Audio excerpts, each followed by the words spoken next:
और वहीं कीव में मेट्रो सेवा शुरू की गई। शाम 7 बजे चलेंगी ट्रेनें। ये यूक्रेन की राजधानी कीव से इस वक्त की एक अहम खबर आपको बता रहे हैं। 40 मिनट के अंतराल पर आएंगी ट्रेनें। अंडरग्राउंड सबवे स्टेशन लगातार काम करेंगे। ग्रीन लाइन, ब्लू लाइन और रेड लाइन तीनों को फंक्शनल कर दिया गया है। कुछ स्टेशनों पर ट्रेनें नहीं रुकेंगी। सिक्योरिटी के लिहाज से ये तमाम फैसले इस वक्त लिए गए हैं। यूक्रेन की राजधानी कीव में मेट्रो सेवा शुरू की गई है। शाम 7 बजे से ट्रेनें चलेंगी 40-40 मिनट के अंतराल पर।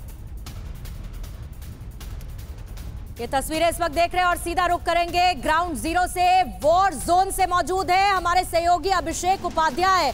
अभिषेक, जहां पर आप मौजूद हैं वहां कैसी तस्वीर नजर आ रही है? इस युद्ध के माहौल में मिसाइलें दागी जा रही हैं। जिंदगी क्या डिरेल हो चुकी है या पटरी पर लाने की कुछ कोशिशें आपको ग्राउंड पर नजर आ रही हैं? देखिए, मैं इस समय खड़ा हूँ कीव का ये रेलवे स्टेशन है, सामने आप देख सकती हैं।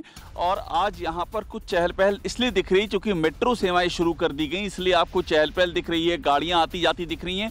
ये एकदम नया एहसास है कीव के लिए। कीव में सब कुछ ठप पड़ा हुआ था और ये तीनों ही जो रेड लाइन है, ब्लू लाइन और ग्रीन लाइन है, इन तीनों ही रूट पर मेट्रो सेवाएं चलेंगी। कुछ स्टेशन हैं जैसे कि फ्रीडम स्क्वायर है, लियो टॉलस्टॉय स्क्वायर है, ये सब जो बहुत ही महत्वपूर्ण स्टेशन है और जो बहुत ही सेंसिटिव जगह हैं वहाँ नॉन स्टॉप होगा, यानी वहाँ गाड़ियाँ नहीं रुकेंगी, लेकिन बाकी जगहों पर चल रही। ये कीव के लिए एक बड़ी खबर है क्योंकि कीव में सब कुछ ठप पड़ा हुआ था और ये अब सेवा शुरू की गई है।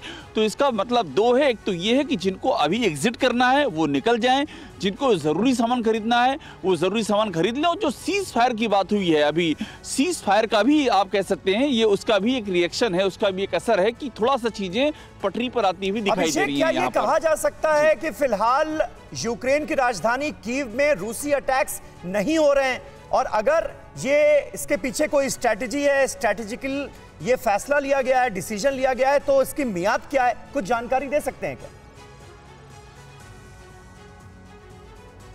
देखिए समीर, यही सबसे महत्वपूर्ण बात है कि अभी देखिए हम जहां पर खड़े हैं ये स्टेशन मैं आपको दिखा रहा हूं, फिर से वोक्जाल कहते हैं इसको। हाँ। और यहां आपको जो चहल पहल दिखाई दे रही है इस समय, ये बहुत दिनों बाद हमने चहल पहल देखी। यहाँ लगातार मैं आ रहा हूँ, यहाँ एकदम सन्नाटा हुआ करता था, तो इसका मतलब है कि थोड़ा सा कुछ चेंज हुआ है। अब एग्जैक्टली कितना लास्ट करेगा, कितना लंबा चलेगा, इसका कोई भरोसा नहीं, क्योंकि मारियोपोल में सीज फायर किया गया है, सुमी से भारतीय बच्चों को निकालना है, वहां सुमी में भारतीय बच्चे फंसे हुए हैं, सुमी में सीज फायर किया गया है।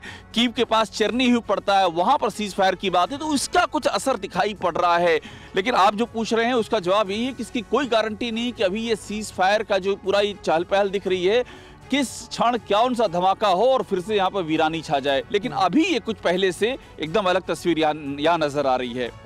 फिक्र आपकी, सोमवार से शुक्रवार रात 9 बजे सिर्फ TV9 भारतवर्ष पर।